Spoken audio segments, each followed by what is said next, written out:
Accès aux médecins traitants. Sur l'année 2024, il y a eu 107 demandes de recherche de médecins traitants adressées à la CPTS. Au total, ce sont 69 patients sur les 107 qui ont été réorientés vers un médecin. La CPTS a organisé une soirée de formation à destination des professionnels de santé adhérents et partenaires sur le thème de l'accueil des personnes en situation de handicap, en partenariat avec l'UGCAM. La télésanté. À la suite de la participation de professionnels adhérents à l'expérimentation Mon Espace Santé, ils ont été également volontaires pour expliquer l'intérêt de renseigner cet outil d'échange entre professionnels de santé. Les soins non programmés. La CPTS a modifié son projet de santé avec la rédaction d'un avenant afin d'y intégrer l'accès direct aux orthophonistes. Le planning des pharmacies de garde a été mis en ligne sur le site de la CPTS et est relayé chaque semaine sur les réseaux sociaux. Une seconde formation au protocole de coopération cystite a été proposée aux professionnels le 30 mai 2024.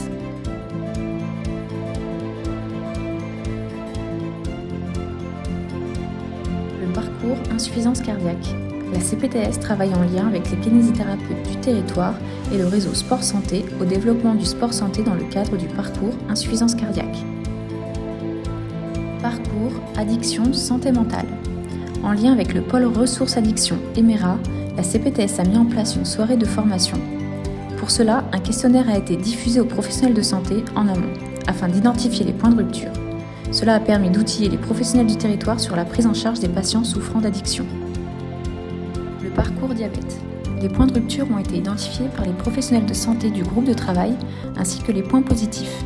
Après réflexion du groupe de travail, il a été décidé de réaliser un livret à destination des patients diabétiques de type 2.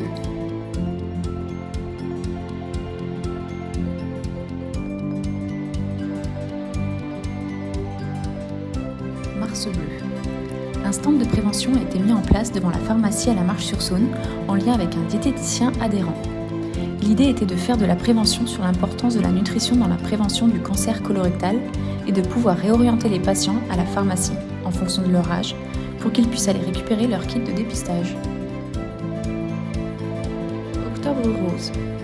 À l'occasion de la campagne nationale de prévention Octobre rose, la CPTS a organisé une matinée de prévention en collaboration avec des professionnels de santé du territoire. Au programme, découverte de gymnastique adaptée, marche, jeux de piste, atelier de prévention avec un buste de palpation, atelier nutrition avec un vélo smoothie, atelier bien-être et moments de convivialité et d'échange. Une journée de prévention sur les accidents domestiques chez les enfants a été organisée le samedi 20 avril 2024. Cette action a attiré 382 personnes, dont 199 adultes et 183 enfants. L'idée était de réaliser une action de prévention à destination des parents, des adultes ayant la responsabilité d'enfants et des enfants pour prévenir les risques domestiques. 4 représentations du spectacle ont été proposées durant la journée. Les adultes ont eu la possibilité de tester le mobilier géant. Il y avait également une initiation aux gestes de premier secours, réalisée par 3 sapeurs-pompiers volontaires. Un espace prévention a également été mis en place lors de cette journée. Une conférence portant sur le thème nutrition et santé a été animée par le groupe de travail Prévention Nutrition. L'occasion pour les professionnels de santé présents de s'informer, de faire un point et d'échanger sur les idées reçues, l'équilibre alimentaire, mais également sur les différentes manières d'aider les patients à être plus actifs dans le traitement de leur maladie en améliorant leur alimentation.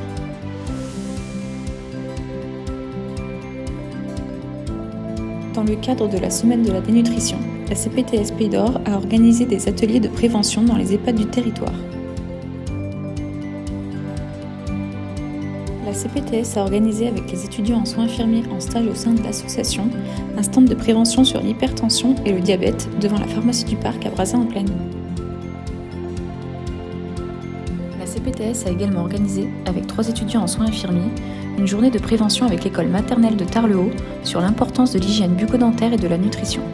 Au total, ce sont 74 élèves qui ont été sensibilisés.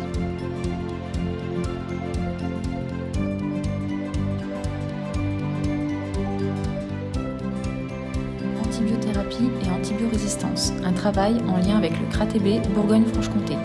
Un questionnaire a été réalisé et diffusé aux adhérents de la CPTS. Les résultats ont été étudiés par le CRATB et à l'issue de l'analyse, une soirée de formation a été organisée.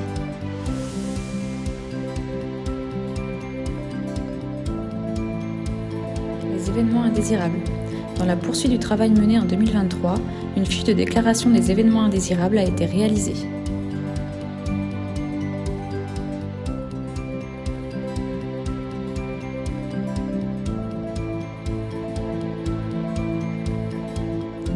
Promotion du territoire et du travail coordonné. L'idée est d'attirer les professionnels afin d'avoir une offre de santé plus conséquente sur notre territoire. Des vidéos de promotion du territoire ont été réalisées à l'aide de vidéastes professionnels. Diffusion de ces vidéos sur les réseaux sociaux pour avoir un maximum de visibilité. Accueil des étudiants. La CPTS a accueilli 2 élèves étudiants en soins infirmiers de l'IFSI de la Croix-Rouge, ainsi qu'un élève de seconde pour un stage d'observation au sein de la CPTS. Dans la continuité des années précédentes, la CPTS rédige chaque mois une newsletter. Cela permet d'informer sur les actions mises en place par la CPTS, les événements qui ont lieu sur le territoire, les dates de réunion.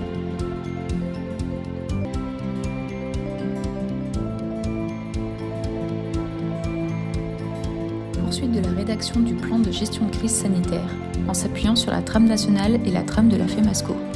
Le plan de gestion de crise a été validé par l'ARS et la CPAM et diffusé aux professionnels de santé ainsi qu'aux partenaires.